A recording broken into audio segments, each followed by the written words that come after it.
What's going on, everybody? Welcome to another Angle of Pursuit podcast, your fantasy football home over at fakepigskin.com. I'm your host, Kyle Robert. You can follow me on Twitter at NotoriousKRO. You can follow the show on Twitter at FPAOP, Fake Pigskin Angle of Pursuit. Make sure you are heading to Fake Pigskin each and every week. So much good content going up there. Waiver wire, streaming quarterbacks, streaming defenses, tight end help, IDP help. Everything you need is there. And tonight we're going to talk all kinds of week 3 stuff, and here to help me do it, it's Monday. You know who it is. It's Ron the Mad Dog McCleese. What's up, Mad Dog? Just clocking in from the dog pound in the man cave. I just want to say I'm representing my Ezekiel Elliott fantasy shares tonight with the Zeke jersey. Hey, you need a big game from him too, Kyle. We talked about this before we went live. So, yes. So hopefully last week's the outlier, and this week he makes up for the points he didn't score for us last week, costing us, I'm sure, a lot of people out there in the fantasy world their matchups last week. So, yeah, I mean, dude, what a round of games we had for us. All I can say is, I have Sunday ticket, thank God, and I'm just flipping back and forth between these games and the fourth quarter, the first slate of games. It was unbelievable, the finishes that we saw out there. Obviously, my Bears and baby. The Lions, maybe it was something in the water. NFC North was definitely they had some great matchups for us, and it was down to the last second in a lot of these games, and obviously with the Bears having to go to overtime, shouldn't have never got to that point, but it did. And I know a few people out there that picked the Steelers in their survivor pools, and they weren't too happy about the outcome of that game. So I thought that was kind of funny. Yeah, your boy picked the Bears to cover the spread on the Bull Rush bets, which we record on Tuesdays and will be up on Wednesdays. So make sure you are checking that out. But yeah, no, that game was weird. What was the guy doing? Like, you blocked the field goal, you return it all the way, and you decided to stop on the 1 yard line. Like, what are you doing? I think it was a premature, I have a brain fart, and I'm thinking about what celebration dance I want to do. There's cones and a goal line. How do you get confused and not know when to go over it? Let's just put it this way.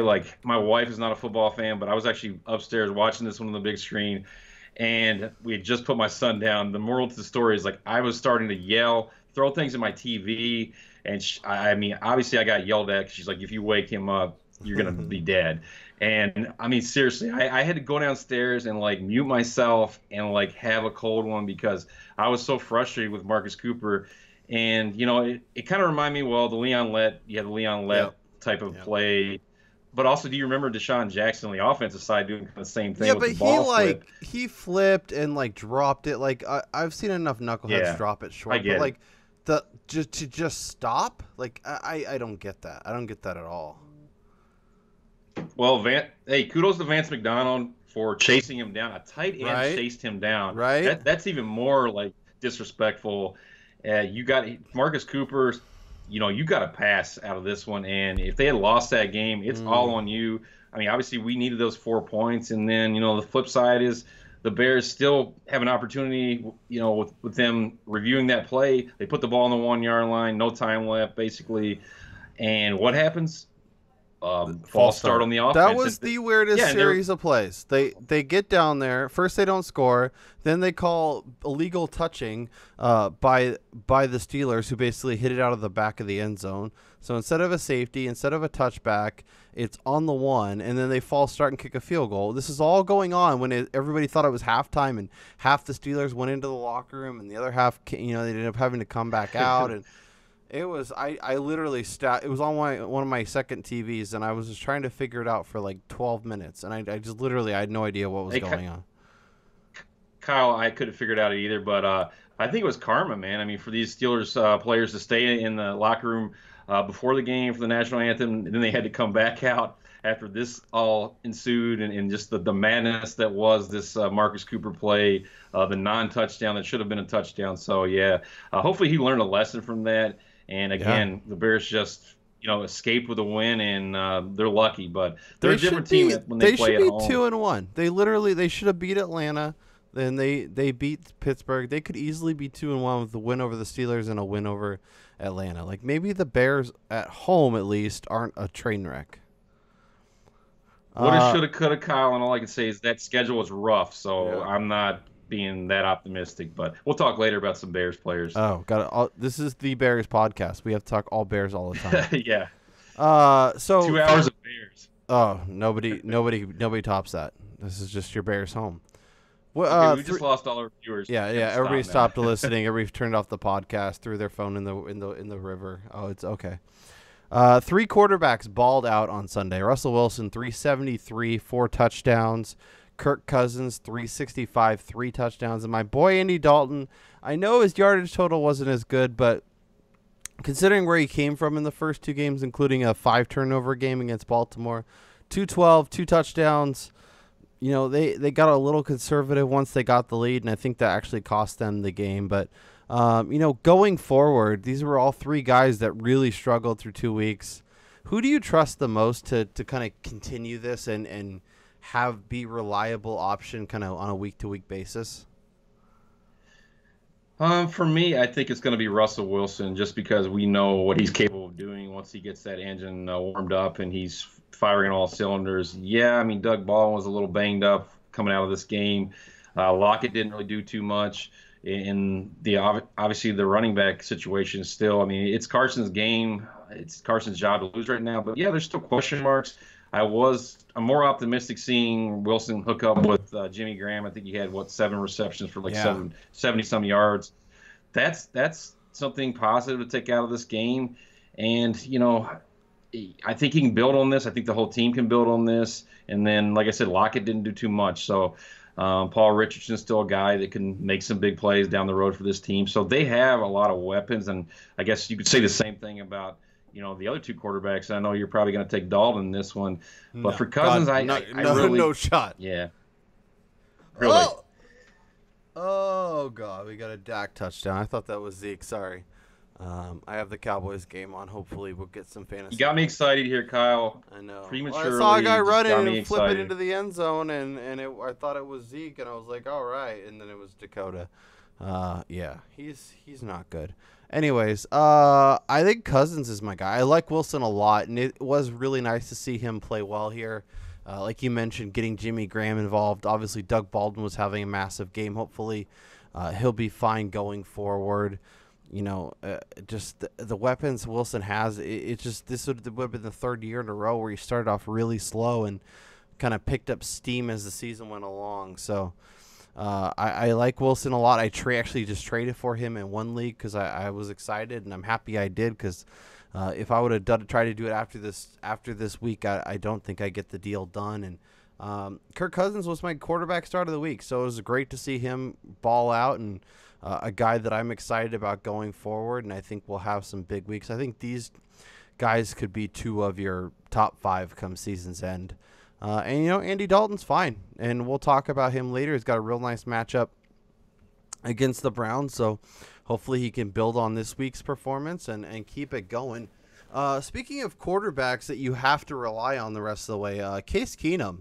I mean, this guy is basically just played like Joe Montana. I mean, everybody saw this coming, right? Yeah, right. I mean, I would like to see the percentage of people out there that actually started Diggs in their matchups. And, kudos to you if you had the Joels to put him in your lineup. I mean, if you had better options, then great. In the only case that I owned him, I had better options, so I went ahead and went with him. It didn't cost me the win, but, I mean, I'm sure there's a lot of people out there that did just that, and it cost them the win. So it's tough. I mean, you're looking at a guy who's got that really high ceiling, but then the quarterback situation, it makes me my stomach gets very unsettled thinking about depending on Keenum, under center for this team. But I mean, the fact that they have, they improved that offensive line, we're seeing, the drafting of Dalvin Cook. So I mean, they have some playmakers now, and I feel like with Diggs, what they already had, as far as the pass catching options, I mean, they have weapons, and that defense is playing really sound football right now. So they can also give him some opportunities, some short fields to work with. So, I mean, I'm more optimistic than I was, but is this just like a 1 week thing for Keenum? What do you think, Kyle? Or are we going to see some more That's what I'm trying to performances figure out. Because, I mean, obviously no one's expecting 369 yards and 3 touchdowns. You know, like you mentioned, Diggs, exactly 173 yards on 8 catches, 2 touchdowns. Thielen looked good. Dalvin Cook, I think, is the one piece that on a week-to-week basis, I feel like he's going to get enough volume where he'll be fine. I mean, Keenum's got Detroit this week at home. He's got at Chicago next week, and then, you know, against the Packers. So, like, if you own, like, I only place that I played Diggs where I owned him was in a 16-team league, and I mean, at that point, it was between him and, like, I couldn't even play like Geronimo Allison. Like, that's how bad it is. So, of course, I played him, and it worked out really nicely. But yeah, I mean, with that schedule going forward, I think we have to play Diggs. I think Dalvin, and, you know, probably Adam Thielen too. Like, I don't think it's crazy to play all those guys. Now, you know, I just it's hard to fully buy in. You know, but he did get a full week of practice. He knew he was going to be the starter. He got to work with the ones. Another week in the books. Like, I'd probably I'm if I have better options, if I have studs, but I might lean that way. But, you know, if I have Stephon Diggs, if I have Adam Thielen, and I need receiver help, I could definitely see myself playing him. What about you? Yeah. I mean, in PPR, I think he's definitely a guy that has to be in your consideration for like your wide receiver 3 position. I think you can somewhat trust him right now, as long as, you know, one thing to think about too is that, you know, this is a Vikings team that plays a lot better at home, similar to my Bears. They're 2-0 at home right now, and that's, you know, that one loss coming on the road, which is a brutal one at Pittsburgh. So yeah, like you said, you look at the schedule, playing at home again this week versus the Lions, who've, you know, they got a secondary that's gotten better, but they're still not that great. They can't their pass rush is not that good. And then, like you said, they go on the road at Soldier Field the following week. So those are 2 pretty decent matchups for them. So yeah, I would say at least in the short term, I think that you got to start those 3 players. If there's one that I'm kind of on the fence with, that might be Thielen. But yeah, I mean, he's getting the job done. So throw him out there. Yeah, I think Thielen and Kyle Rudolph are probably a little more, you know, home versus road based. But yeah, I think Diggs is doing enough, and he's shown enough where even in, you know, matchups that don't seem ideal, he'll be fine. And like you mentioned, if it's a PPR league, he should get enough volume where he should be safe most weeks. And I mean, no receiver is going to be, you know, every week be just fine. You know, we saw it with a bunch of our studs and duds, and it's, you know, a good transition to talk about our dumps of the week, Ron. And what's up with the Miami Dolphins going to New York and getting dump trucked by the Jets? Jay Ajayi, 11 carries for 16 yards. Obviously, Devontae Parker saved his day in large part to that big, you know, final drive and touchdown. And, you know, Jarvis Landry got targets, but, you know, he didn't catch a ton of them. Yeah, I just, like, what do you make of the Dolphins? I mean, obviously they're going to London this week, which you don't love, but their New Orleans Saints are going to be there waiting for them. So, you know, do you trust the Dolphins going forward? Do you think this was just a weird game? Or do you think there's some reasons to have some serious concern about the Dolphins going forward? Well, yeah, there's concern because Jay Cutler's their quarterback. So, yeah, I'm going to take a shot at Jay, smoking Jay. But I'll also say this much, and that's you pretty much got to start, you know, the big play receivers they have. I mean, obviously the biggest play receiver is Parker, your guy. And then also with Landry, he's a PPR machine. So this is probably going to be one of his worst games of the season. I'm not buying that much into that. But I think the main concern of what we're looking at is Jay Ajayi. And I think there was talk leading up to this game about some soreness in his knee, and, you know, this is a player that dropped drastically, you know, pre-draft because of the knee issues that were, you know, documented and came out before the draft, and that's kind of, you know, why the Dolphins got him so late.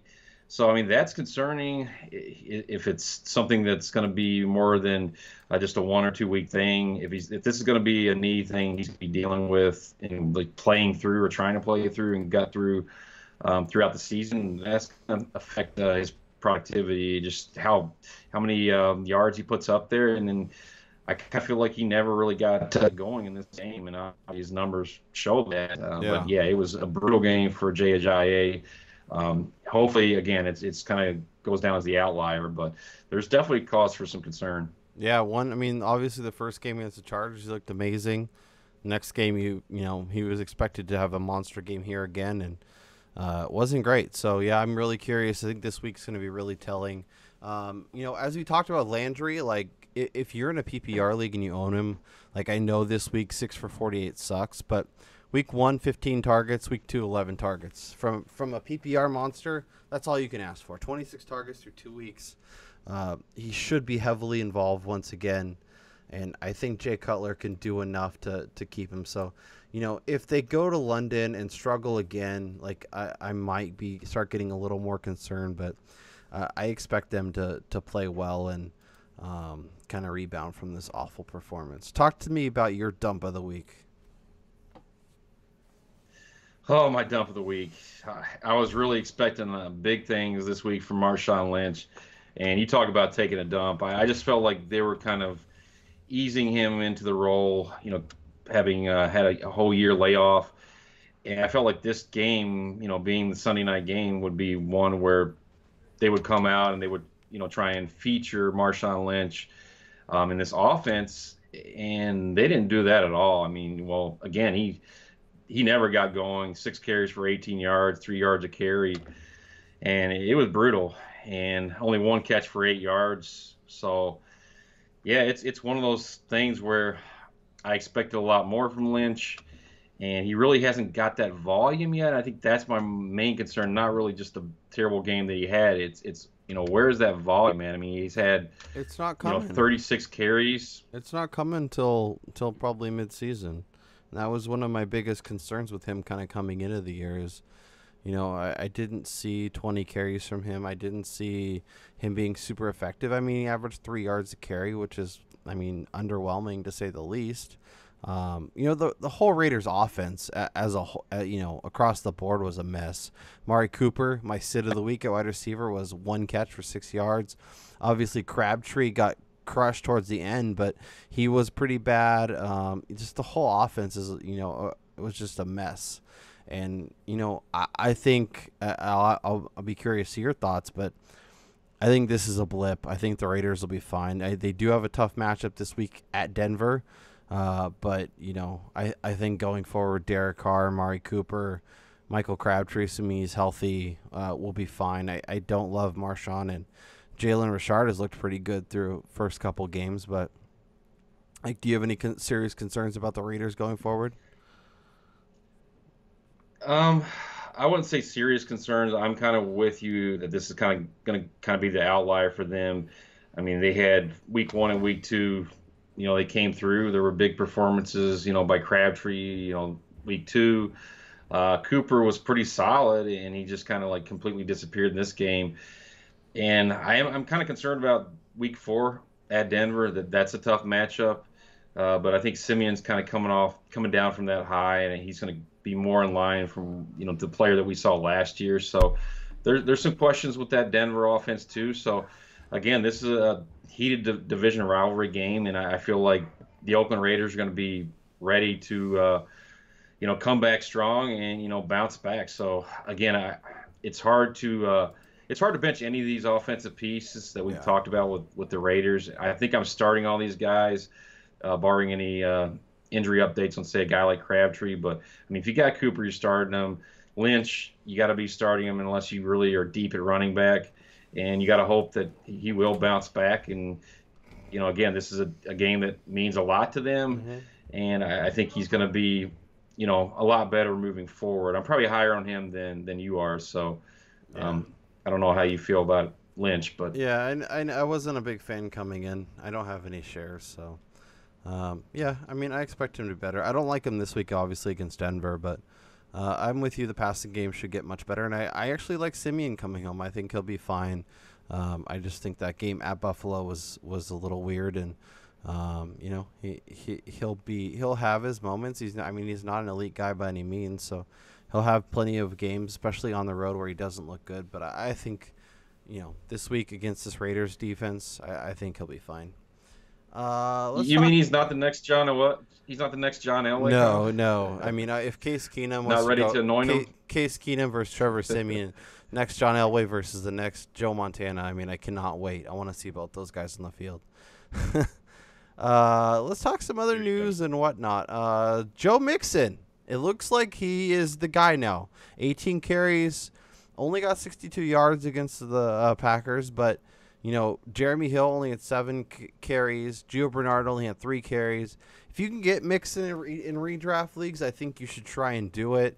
But going forward, Rondi, obviously he's the guy getting all the work. Do you expect him to kind of, start figuring it out and becoming one of those, top options that fantasy owners drafted him as? Well, correct me if I'm wrong. He did start this game, so it was officially his first NFL start. And, he's running behind a pretty shoddy offensive line. So, I mean, that's part of the issue. 18 carries, 62 yards, only 3.4 yards a carry. He did have, a 20-yard run. Early on, he was looking pretty spry. And, his involvement in the passing game, I think that's in PPR leagues, that's where he's going to make money for his fantasy owners. Yeah. So, I mean, we saw him catch all 3 of his targets for 39 yards. That's, another, good feather in his cap. So, yeah, I think moving forward, I don't think it's a question. He's the guy you want to go out and get in redraft leagues if you can buy low, if there's a little small buy low window still out there for him. Because I feel like his big game is coming, and it's just a matter of time, and it's going to be next to impossible to get him, at a discount or somewhat of a discount. Yeah, I think the OC change really made a difference, and he's getting ready to break out. This shows you that he's going to get the workload, which is all you can ask for. And he got 100 total yards. He got work in the passing game. I mean, there's a lot to like there. So yeah, if Joe Mixon's available, the person who owns him is getting frustrated. I think he's definitely a guy I'm going to try and buy low on. What about the Pittsburgh Steelers? Obviously, you watched that whole game. I watched lots of it. Big Ben didn't look very good. I think, obviously on the road, Ben leans on Antonio Brown, which could mean that Martavis Bryant's really a guy that you want to use in Pittsburgh, and that's kind of it. Le'Veon Bell got going a little bit more in this game. What are your kind of takes on the Steelers offense as a whole, and thoughts going forward? Yeah, it's definitely starting to be concerning because, outside of Antonio Brown, Le'Veon Bell, yeah, he had one of his better games of the year. They really need to get him going, and he needs to have one of those big games where they just kind of lean on him, and then that's going to open everything else up for Bryant. Brown's going to get his, but I want to see them also involved. You saw a few passes. 6 targets for Juju Smith-Schuster. It was nice to see them involve him. But where were the tight ends at in this game? Because I really went on record, endorsing a guy like Jesse James. I felt like he had 4 targets. We saw, Hooper week 1 just tear up this Bears defense on only 2 targets. So they've been vulnerable to opposing tight ends. So I felt like they would kind of try and attack that, deficiency or weakness in the defense, and they really didn't do that. Yeah. And then again, Martavis Bryant. 8 targets for Martavis Bryant. He only caught 2 balls. Mm-hmm. Yikes. That's Jesse James isn't that good. He'll be fine when he has the big touchdown games, but he's whatever. But 235 yards, 1 touchdown. Road Ben is still a thing. And it is weird that in a game that was close, the Steelers didn't run Le'Veon Bell. Only 15 carries. That's kind of weird. But he did get his 6 for 37, which is nice. So in PPR, Lev Bell gives you that safety. I think Bell's fine. If you can get him from a frustrated owner, I would absolutely look to do that. If you have Todd Gurley and you can get Le'Veon Bell, would you make that trade? You're talking just redraft? In redraft, yeah. I would totally try and make that happen, now. because he's going to have that big game, and he will. And Gurley's been great, and he's been just the same running back we saw year one from him. Actually, better with that offense rolling now. Yeah, he looks really. But really I mean, he's good. going to have to come. Yeah, but he's going to have to come back down to earth at some point. You would have to think, and then the targets he's seeing in the passing game. I don't know if he's going to continue to see those targets on a consistent week-to-week basis. So, yeah, I mean, in PPR leagues, you keep saying that, he's Ron, way but up there right now. He's gonna keep getting that work. That's just what happens. He's involved in the passing game. If Lance Dunbar was healthy and around, like maybe he would be having a big chunk of the passing game. But the one thing I'm not worried about with Todd Gurley is that passing down work. He's gonna keep getting it. It's gonna help provide some safety. But if you can get Le'Veon Bell, I think you have to do it. What about Jordan Howard? Yeah, I mean, it's true. I was just going to say, my only concern would be like this season would be workload concerns, because just what you said, he is the guy, and there's nobody there, to keep him fresh. So if he's overworked later on in the season, I could see him kind of tailing off, kind of like we saw DeMarco Murray last year. And I mean, it's a long season, long grind. If you have Jordan Howard, 23 carries, 138 yards, 2 touchdowns, and you can get Le'Veon Bell, you have to make that trade 100 times out of 100, right? Yeah, that's not even a question, man. It's like, go do it now. I honestly think that's a trade you could make, and I know it seems a little out there, but on the heels of this big game, I think you can get it done. Now going forward, what do you expect from Howard? Is it really just in games where they can be close, in games especially at home? Howard will be fine. He'll be able to keep pounding the rock, and then the games where they're on the road and if they're getting dump trucked, then he's just not going to be a factor, and there's not going to be a whole lot of in between for him. Personally, I think that this offense is going to continue to lean on the running game, even in games where they're chasing points. They're going to have to get everything started with the run. I mean, that's where it all starts. And obviously, Glennon's proved. I mean, he has no pass catching targets outside of maybe Kendall Wright, if you want to go there, and Adam Shaheen caught a touchdown.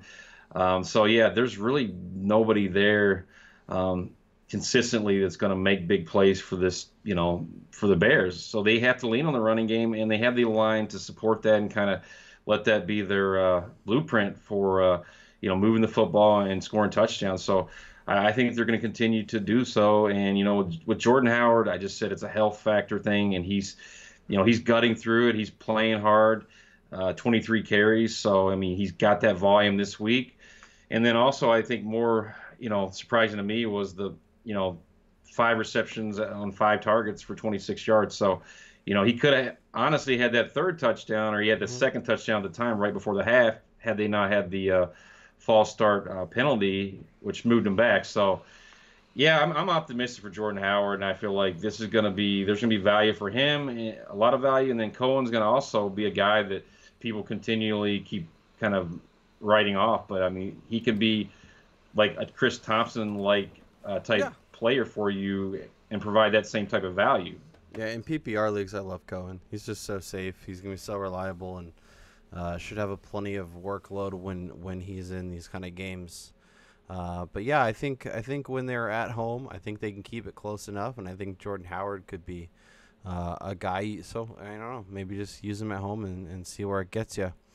We'll talk about Melvin Gordon for a minute. Obviously, he's been pretty solid to start the season, but he's dealing with a minor bone bruise. If you're a Melvin Gordon owner and Brandon Oliver is out on waivers, is he kind of a guy you should probably add this week and hope that you basically have your backup in case something weird happens and Gordon's all of a sudden ruled out on Sunday?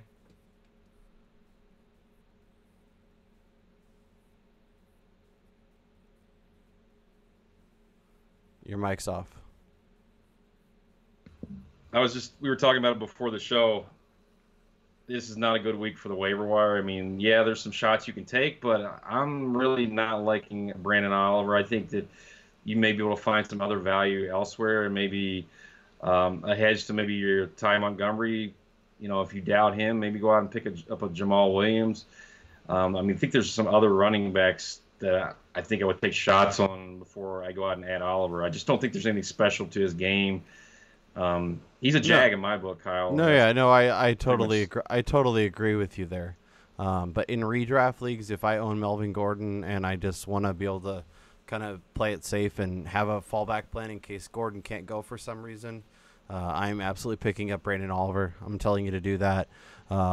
Hopefully you don't have to play him, but I think if he plays, he gets a good workload, provides solid value, and at a position where running back, it's so hard to find anything usable. We're running to the wire to pick up, random scrubs. At least he's going to get carries, and if you have to make that shift at the last second, I think it's good to have just in case. You're digging deep, but it happens, and like you said, running back, there's not much to pick through right now with the garbage dumpster, the scrap heap that is right now, the waiver wire. Yeah, it's brutal, man. Speaking of scrap heap, let's go digging through the trash can that is the Philadelphia Eagles backfield. Darren Sproles torn ACL and broke his arm on the same play. Like, is that like that? How brutal is that? Ouch. Yeah, like, oh, I know you tore your ACL and like won't be able to walk for like a year, but you also need a broken arm. Here you go. Like, that's brutal. So of the guys that are there, obviously LeGarrette Blount got a rushing touchdown, which is weird after not getting a rushing carry last week. Wendell Smallwood played 43 of the 76 snaps, looked pretty good doing it, 5.9 yards per carry. Corey Clement got involved, got a rushing touchdown. Are you picking up any of these pieces? Are you running for the hills? Where are you at with the Eagles backfield? I'm not really excited about owning any of these guys, but I will say that I think out of this, hodgepodge of just kind of no names, I think Smallwood's the one that would be the guy I want to go out and get. Yep.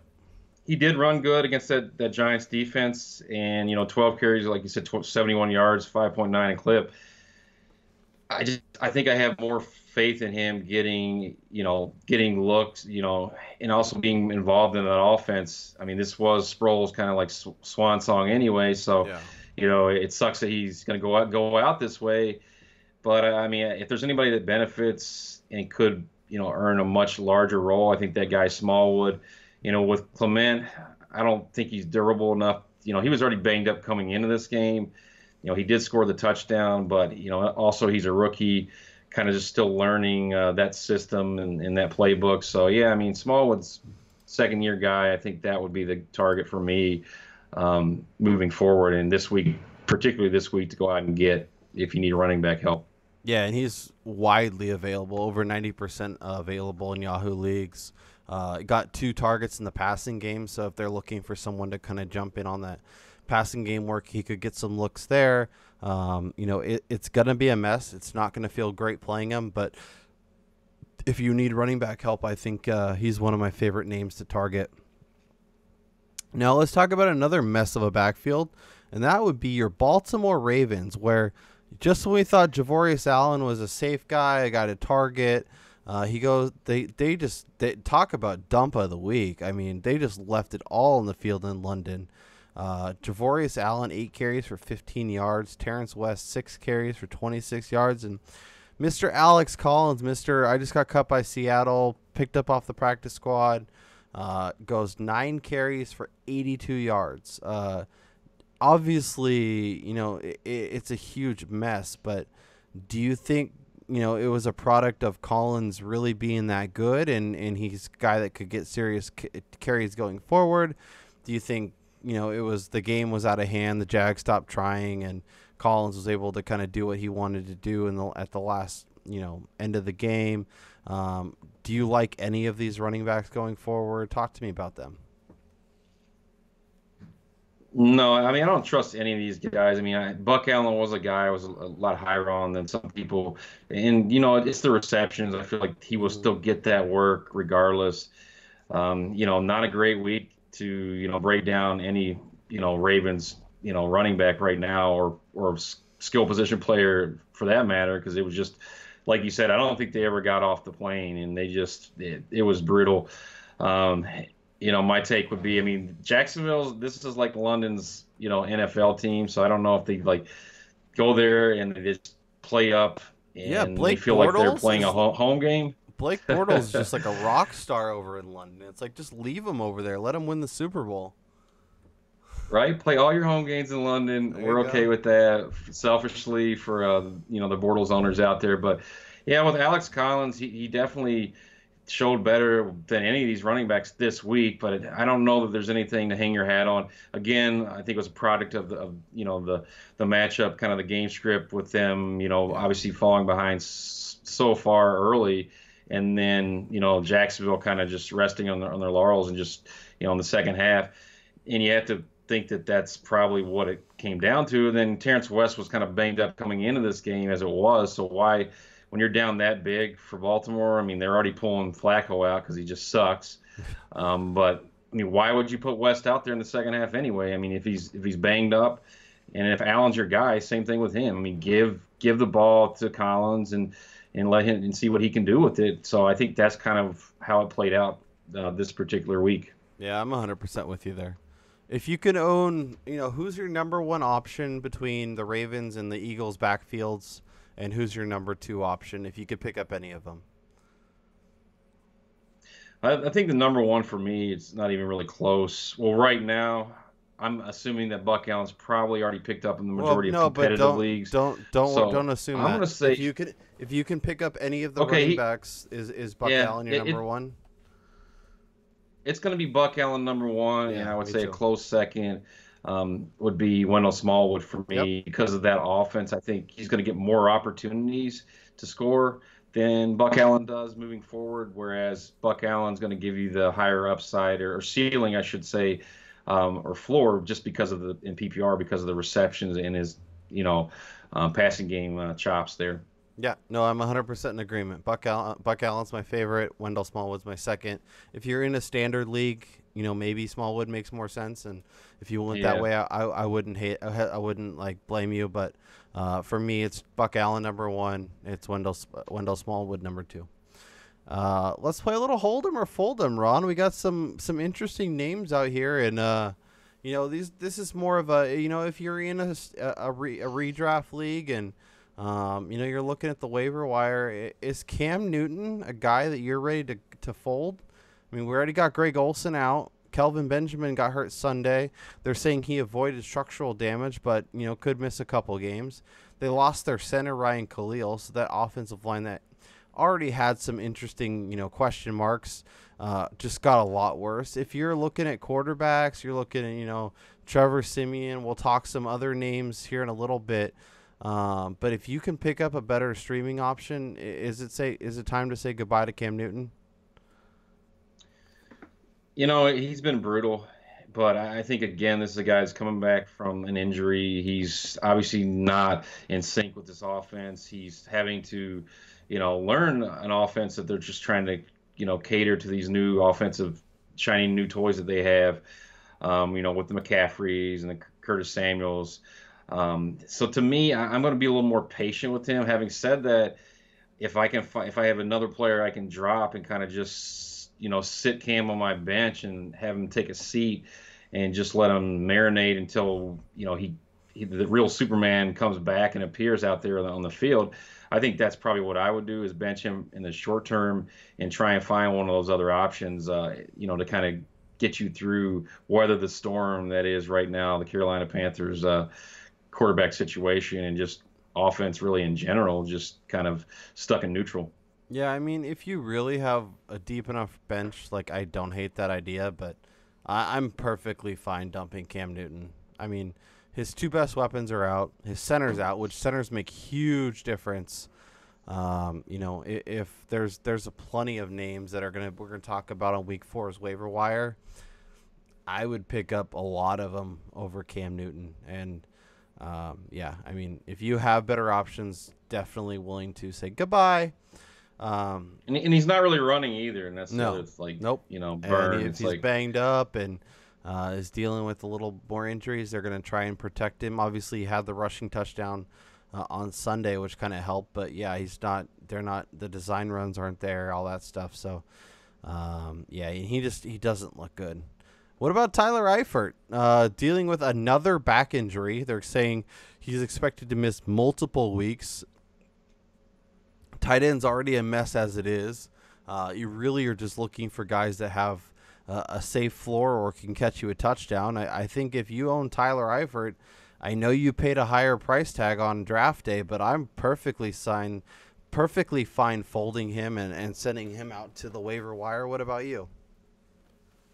Yeah, I mean, I'm 100% on board with that. I think there's two guys, if they're still out there, I know in ESPN leagues, Charles Clay's still, like, believe it or not, under like 20% ownership. Oh, yeah. No, he's and widely available. Yeah, and then another guy, if you believe in the Giants' offense at all, to get better, that's Evan Ingram. I know a guy that you're really high on too. I know he's a rookie, but he's getting targets in that offense, even with Odell Beckham Jr. there. And I think that that's another guy that's still pretty, in redraft leagues, a lot of owners aren't going to want to take the dive and pick up a rookie tight end. But, with Eifert right now, I want to stay far, far away. And with Ingram, he's a little different than normal tight ends in the way they use him, and they don't make him stand up block as much. I like that call. Ben Watson caught a touchdown. I know it was late. I know it was garbage time, but it still counts. I still think he'll be involved. And, Cameron Brate's a guy that, I think is owned in a lot less leagues than he probably should be. So he's another guy that if you're looking for tight end help, I don't, hate looking his way. So, yeah, I think we're both on the same page. Time to say goodbye. Yeah, I think Bray would be the top of that list, assuming he's unowned. Yeah, I agree with you. Yeah, and I know people got frustrated because of the Week 1 game being canceled and whatnot. So he's out there in a handful of leagues, and if you can add him in, what about Hunter Henry? He's another guy that, 2 of the first 3 weeks had basically got no targets, and then he had one game where he got pelted with targets. Is he a guy that you're going to ride out knowing that he has that upside, or are you going to be, willing to send him to the wire and go for one of the names that we've been mentioning?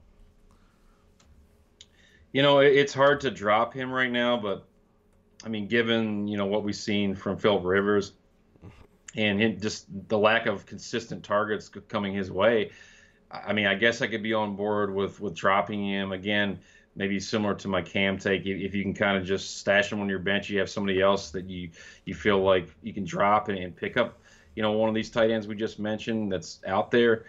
I'm okay with doing that in the meantime because, I mean, he's going to have some weeks where he's definitely, heavily targeted and involved. But, again, it's just, what weeks he's probably going to be on your bench those weeks. Yeah. It's going to be hard to kind of pick and choose. The weeks you play him, he's going to have no targets, and the weeks you sit him, he's going to have 10 targets. Yeah, I think if I own, if I'm looking at my bench and I have Cam and Hunter Henry, like buy Cam, I'll hold on to Hunter Henry over him for sure.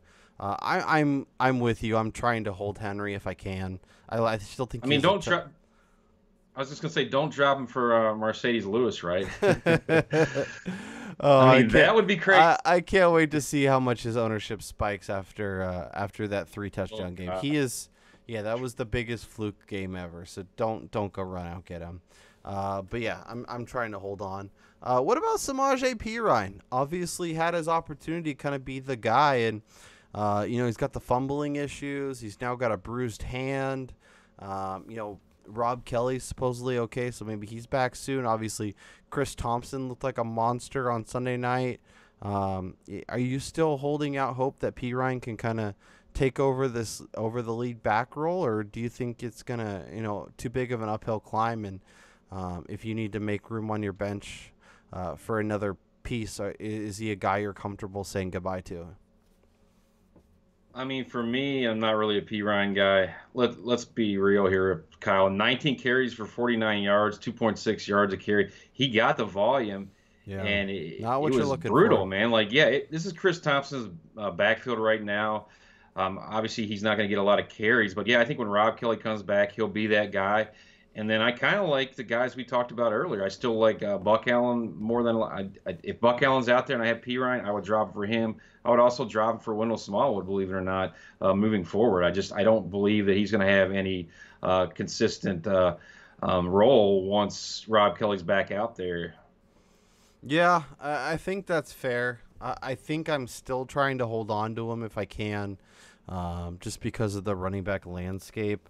But yeah, I mean, if you need to drop P Ryan to pick up, you know, another quarterback because with bye weeks coming or receiver or something else, like I don't fault you for doing it. But I'm trying to keep him on my team. Let's hit the waiver wire as we get ready to get out of here. I'm gonna throw. So these are quarterbacks that I'm looking at for Week 4. You know, we talked about Cam Newton kind of being annoyed with him, being comfortable avoiding him. Jay Cutler is in London against the Saints. Andy Dalton on the road against the Browns. Jared Goff, who looked great against the Niners, is on the road to face the Cowboys. Alex Smith versus the Redskins. Deshaun Watson, who looked really good, really mobile, obviously has that safe running ability that helps kind of helps his day. Gets the Titans at home, and Tyrod Taylor, who's actually been all right at Atlanta. Is there a name or two that kind of stand out above the rest for you? I think for me, I'm going to stay away from the whole London situation. I just don't like it for Cutler. I mean, Dalton, yeah, that's a nice matchup at the Browns. I think that would be a game where I would be okay with throwing Dalton out there. He did look better this past week. And then, I mean, Jared Goff, I mean, there's a second-year leap. We're seeing it. The Cowboys' defense is not that great. Their secondary's banged up. They lost Scandrick early in the season for the year. So, I mean, they're a defense that I think he can pick on. And with Sammy, showing up, if Sammy's healthy and he's out there, I mean, that's one thing to kind of watch is kind of the injury updates throughout the week. But, I mean, to me, out of these names, I think I'd go Jared Goff 1, assuming Dalton's on. But it would be Dalton 1 for me, Goff 2, and then I kind of like what I saw from Watson too. But again, he's a rookie. He's kind of harder to trust, and that is a Titans defense that we don't know. I mean, this is your team, Kyle. Some weeks the defense may show up, other weeks they may not. We don't know what to expect, but I mean, he's gonna have. I think I think the defense is all right. I think they can make some plays, but yeah, I don't fear them if I'm starting quarterback against them. Let me just put it that way. I'm with you. I love Andy Dalton. I think I'm obviously going to be Team Red Rifle. I like Jared Goff a lot. I think at Dallas defense, I don't think is that great. I think he could throw on him. And I kind of like Alex Smith. I know the Redskins looked really good against the Raiders, but I don't know if they're that good. So, in deeper leagues, in 2 quarterback leagues like Alex Smith. If we're digging deep, is Deshaun Watson heads and tails above Deshaun Kaiser and Jacoby Brissett for you? Or is it those 3 kind of a lot closer just because they have the rushing ability to kind of salvage a nice day, plus they have the ability to throw some touchdowns. They could throw some picks, they could make some mistakes, but for the most part, if you're in a deeper league, if you're in a 2 quarterback league, they're nice targets to have. Yeah, I mean, all those names, I think in 2 QB leagues, they obviously have to be owned. Even Brissett, I mean, we kind of were talking about him before we went on the show. And to me, I mean, that was what he was able to do kind of in a short, time period to learn that playbook and kind of, in just a couple starts out there, he's been able to make this connection with Ty and make some big plays. And then also, like you said, anytime you got a quarterback that's mobile and can, score points with his legs, I mean, that's always something that's going to help you in fantasy. I think more for me would be they're kind of all on the same level somewhat. I think you got to look kind of more into the matchup. I think Kaiser may be like the one I would kind of want to lean towards. Again, the matchups this week would maybe kind of dictate that. I mean, they are playing at home against the Bengals. That could be a tough one for him. Whereas you have, I don't know where the Colts playing this week. Looks like they're playing the Seahawks. So yeah, that's a one to run and hide from. That's a tough one, man. Yeah, in week 4, I don't. Sunday night football game. Yeah, I'm all Brissett definitely this week. I would say Kaiser. I'm more Team Kaiser this week. I think he has a safer floor, I think, and then obviously with the skill and the skill set he has, I mean can have some big weeks down the line. So he's a guy that I kind of would prefer to plant my flag on. And in long term, he's going to have more standing value. Once week 6, week 7 come, Brissett's going to take a back seat to Luck, and then from there. So I think that's kind of how it breaks down for me. Yeah, I Kaiser would be my favorite. I think Deshaun Watson will have games like he did on Sunday, but I think he'll also have games that are just not great. And the home game versus the Bengals is real nice for Kaiser. So I like him. I actually like him more than Tyrod, and I think I like him more than Alex Smith. So he might be my third option after Dalton and after Goff. That's crazy that you're all in that rookie. You like the Kaiser role, but yeah, I'm with you, man. I think he's definitely earned that. So far from what we've seen from him to be kind of in that area. Consider with these other quarterbacks. Even with questionable weapons, but he finds ways, and even if it takes the end of the game to get it done, he does go a little degaff and throws a few too many up, and in leagues where interceptions cost you a ton, maybe he's a guy to avoid. If you need a little more safety, maybe Alex Smith or someone could make more sense. But Watson's going to do that too. So, at the same time, though, that's the big play capability that you get from Kaiser that you're probably not going to get as much from Watson. Yep. And taking those shots, obviously losing Corey Coleman's a big blow. If we can see Matt Harmon's boy Higgins kind of reemerge from the shadows or darkness wherever he was this past week, but. Kenny Britt, he did catch a touchdown, right? So yeah, that's something. Is Kenny Britt can we get a little more excited about him, or was everybody right to kind of write him off after last week? I think if this is a guy that continually gets targets in this offense, then he's going to have some value. He's going to definitely be a guy that you can kind of plug in with some injuries at receiver or on your bye weeks. So. He's a guy that I would like to stash at the bottom of my roster if I'm not deep at the receiver position. But, trusting him every week, that's a totally different story. Yeah, he's definitely a safe guy. If you have some studs at receiver and you need upside, I would look elsewhere. But if you need a little safety, you need a guy you can pencil in, I don't think he's the worst in the world. If Willie Snead was dropped in your league, go pick him up. I know he is returning this week. Could mean bad news for my Kobe Fleener shares, but I'll deal with that as I have to. Sterling Shepard or Brandon Marshall, Ron? Ooh, I think the upside more for me would be with Shepard, and just because I think that he's got a little bit more chemistry with Eli.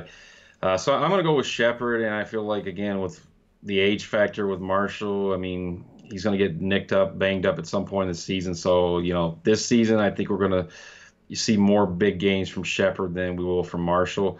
But they're both definitely players that you probably are starting where you have them moving forward. Yeah. I did think it was interesting that Eli got rid of the ball on average 1.86 seconds, about 40 seconds faster than any quarterback. So, that was a legit change this week that affected the Giants' offense. Now, going forward, do you expect, Eli to be as productive as he was on Sunday and be able to have, obviously Odell go off and pelt Shepard with targets, and Brandon Marshall was involved as well, and we like Evan Ingram.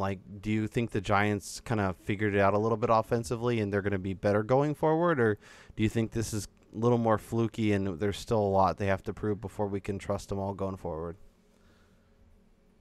Honestly, I think it's a little bit of both. I think the matchup for them, the Eagles pass rush in general is not that good. So I don't know how much pressure that they were putting on him, but it didn't seem like they were allowing him a little bit more time. Yeah, you brought up a good stat there with, how long it was taking him to get rid of the football, which is great.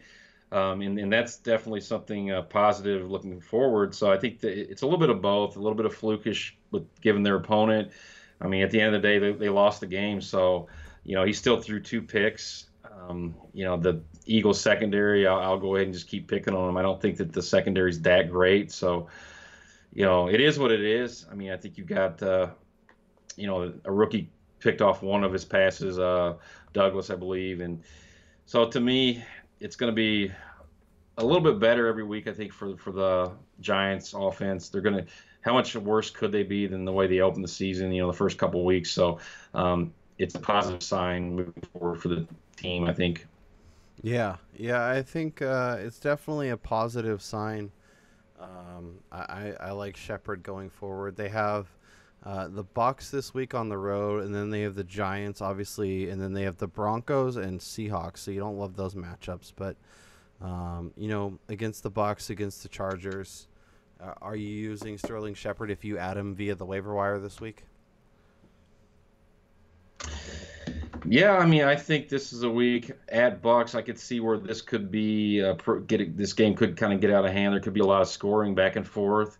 So yeah, I'm throwing Shepard in there in leagues where I picked him up or where I own him, and I feel pretty confident that he'll get the targets and hopefully he scores again. And if he does, then that's what you're looking for. So is a big play from this guy, and he'll give that to you. Just I don't know how consistently he's going to give that to you, but throw him out there. When he is getting pelted with targets, which is always nice, and that running game ain't going to do nothing for you. So throw the ball, and then throw the ball some more. Obviously, right. Blake Bortles looked like a Hall of Famer on Sunday. We don't expect that going forward, but with Allen Robinson done, Allen Hurns or Marquise Lee the rest of the way. Oh, it's like flip a coin here because they're pretty much the same player. I would probably side with the guy that maybe has done it before and who has scored touchdowns more in his career and who has actually stayed somewhat healthy, and that's Allen Hurns for me. This is a guy that, has put up touchdowns and been able to find the end zone and work with Bortles and had that chemistry, whereas Marquise Lee, we saw that from him the second half of last year where he emerged as a viable target for Bortles. But again, I think with both these guys, it's kind of one of those things where it's hard to really, trust either guy on a consistent week-to-week basis for consistent, production. So, I mean, that's kind of my issue with both these guys and it may be one of those things where, every other week, one of these guys is, getting the majority of the production and the other guys, not. So how many weeks you're going to see both these guys put up, a decent amount of, numbers on the board? I don't know that they're not going to play in London every week, right, Kyle? Nope, they sure aren't. Obviously Hearns got the touchdown. Lee got all the targets. I don't know if I feel great about any of them. In PPR, I guess I'll probably go Marquise Lee because I think he'll get more targets on a week-to-week basis. But Allen Hurns is a guy that nobody seems to like, but I think can be helpful for your fantasy team. So desperate times call for very underrated. Call for desperate measures. Exactly. Pick him up. I'm with you. Bruce Ellington. The Texans look to get him involved on Sunday after returning from the injury. Will Fuller's expected to play in Week 4. I told you last week on my waiver wire calling to pick him up. He's still available in a lot of leagues, 97% of Yahoo leagues to be exact. Do you like either or both of these receivers going forward? I typically, me, I'm more of the upside guy. Having said that, I mean, Ellington had an amazing, preseason. He was definitely catching everything coming his way. He looked explosive. After the catch, he looked really great. So, I mean, that was one thing that kind of maybe take a second look at him early on. But then he's also a guy just similar to Marquise Lee. He's there for a little bit, and then all of a sudden he's hurt, he's injured. So, I mean, for me, Will Fuller's coming off an injury. So, but at the same time, Will Fuller's a big play type receiver out there, kind of like that Kenny Stills type who's going to make big plays, more of a best ball type player. But I mean, if you're digging deep at the receiver position, why not shoot for the moon and stars and go for an upside player like this guy Fuller, and as opposed to an Ellington who could probably flash a couple weeks and then be on IR by week 5 or 6. Yeah, I mean, Ellington, they definitely showed trying to get him involved. I'll be curious to see how that kind of pans out over the next couple weeks. I think Will Fuller's a better player. I think they gave him took him in the first round, so obviously they like him. I'm curious to see how kind of rapport he has with Deshaun Watson, not practicing with him at all. So we'll see how that goes. I kind of like both of them. I don't love either of them. I take both of them over the Jacksonville guys for sure. Big, PPR, maybe I go Ellington. Standard, I probably go Fuller. If Randall Cobb's going to miss any more time, Geronimo Allison's a guy that I like a lot. 122 yards against the Bengals on Sunday. He's a guy that you add, and if Cobb's out, then you play him. And if not, look elsewhere. One of those options might be Travis Benjamin, who looked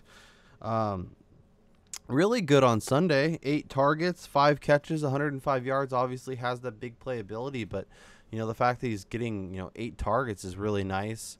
Melvin Gordon, we talked about him being banged up. The tight end situation is a little weird, so Phil Rivers is going to degaff it, throw it up a little bit. If Travis Benjamin's available, do you like him as a potential add? I do. I think he would be a little more safer and more of a long-term add than Allison. Even though I really do like Allison, obviously being tethered to a quarterback like Aaron Rodgers is great. But what kind of stability do you have there once, like you said, Cobb does come back? Unless there's another injury, God forbid, to that receiving core. Allison's great when he's out there getting 8-10 targets, and one of the other top receivers is out, but. Yeah, I mean, just for a long-term ad for this season, to help you now, I think Benjamin's the preferred guy right now at the end of this list we have. And yeah, 8 targets, 5 receptions for 105 yards. He's that big play guy. I mean, we see that. He's also involved, I think, in the kick return game. I mean, that's kind of how he made his money and made a name for himself out in Cleveland originally coming into the league. So, if you play in leagues where you get bonuses for that, why not? That's even makes him even more attractive off the wire. Totally agree. And the last name I want to throw out there, Donta Foreman. If you're a Lamar Miller owner and he's available, I pick him up.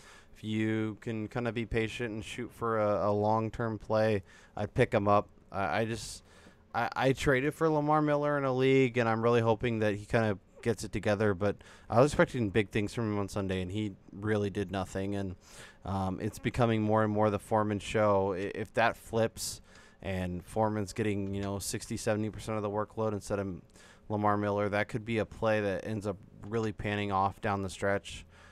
So if you have flexibility, we talked about dumping P. Ryan earlier, and Foreman might be a guy that I drop P. Ryan to pick up and feel like, okay, if I'm taking a shot on one of these guys being the lead back, I'd feel a little bit better about Foreman, and that's definitely not something I thought I would say coming into the season.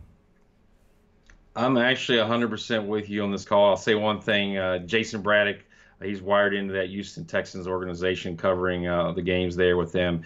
And, he was his projections before the season started. Actually, he projected Foreman for more yardage and more touchdowns than Lamar Miller, which I was like, wow, I had to take a second step back there and look at him. But he's actually, I'm with you with dropping P. Ryan for Foreman, because I think he's going to gain a bigger role as the season progresses. And he's also catching the football. I mean, something that P. Ryan doesn't do. I mean, he showed that even the preseason he made a few catches and big plays after the catch. So, again, something he didn't do at Texas, but he's doing it, when his number's called in the NFL for the Texans. So, yeah, I mean, I really think that he's a guy I would go out there and get if he's available.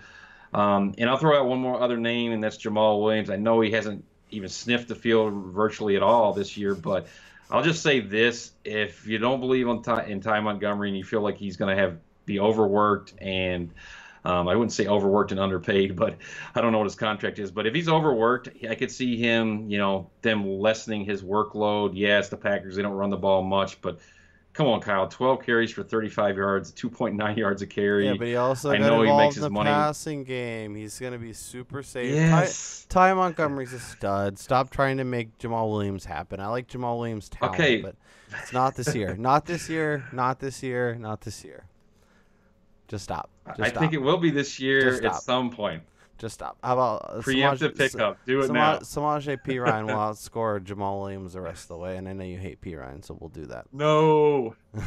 I want to thank our friend. I'll take that board bet. All right, we'll put it on the board.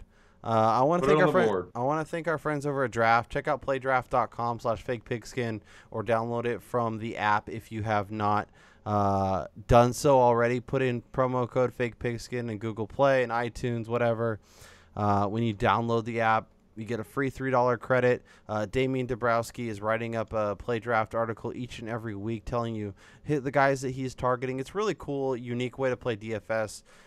It allows kind of helps keep the sharks out of the water and not let you just stack up all the best players. You actually have to pick the best, it's a 5-man team.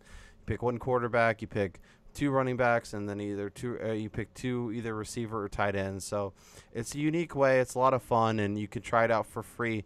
And if you deposit $5, you'll get a year of Fake Pigskin Elite, which is a $30 service. You get all of our waiver wire, a lot of streaming, a lot of DFS, a lot of other good quality stuff. So make sure you are checking that out. But I want to thank Ron the Mad Dog McCleese. I am your host, Kyle Robert. We'll be back on Wednesday to get you set for Week 4. We're almost a month through the season, Ron. Can you believe it? Crazy. It's crazy. I mean, it's been a crazy start to the season, and hopefully we're going to see a lot more scoring moving forward, because it seems like the first couple of weeks was kind of like, these big name players just weren't helping us. And hey, Zeke still hasn't got a rushing touchdown. Is that correct? That's Kyle? correct. And they were on the goal line. They threw it to Dez because they hate our fantasy teams. Yeah, I just lost like 3 matchups thanks to that play. So I would love to thank Jerry Jones. I'd love to thank Jason Garrett. I'd love to thank Dak Prescott.